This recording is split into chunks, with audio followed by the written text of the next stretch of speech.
उसके लिए आपको दिल चाहिए होता है। दोस्तों, दिल वो जगह है जहां पे रब रहता है, अल्लाह रहता है, खुदा रहता है।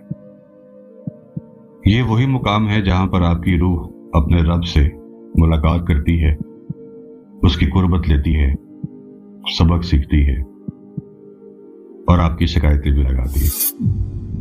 दोस्तों, मुकालमा होता है अकल और दिल का जब, तो अकल पूछती है ये काम कैसे हुआ, क्यों हुआ। दिल कहता है पूरा यकीन करके, पूरा फेथ रखकर, पूरा ईमान रखकर कि क्यों नहीं हो सकता, कौन सी चीज मेरा रब नहीं कर सकता। वो हर चीज कर सकता है, वो हर चीज पर कादिर है।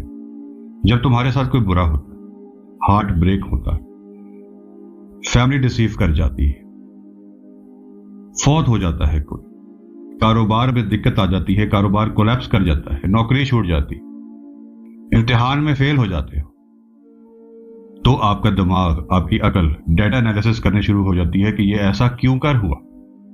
पर दिल पता क्या करता है? दिल थोड़ा सा रो लेता है और फिर अल्लाह की बारगाह में अपनी दुआ रख देता है। दिल कोई एनालिसिस नहीं करता, दिल के पास कोई डाटा शीट नहीं होती कि वो एनालिसिस करेगा कि ऐसा क्यों हुआ। वो सिर्फ सिंपल रोता है और अपने अल्लाह से बात करता है, अपने अल्लाह से ही इल्तिजा करता है, अपने अल्लाह से ही दुआ करता है और ये कहता है कि या अल्लाह पाक मुझे संभाल ले। और यही पल होता है दोस्तों जब अकल रुक जाती है और आपका कल्ब यानी कि दिल जाग जाता है।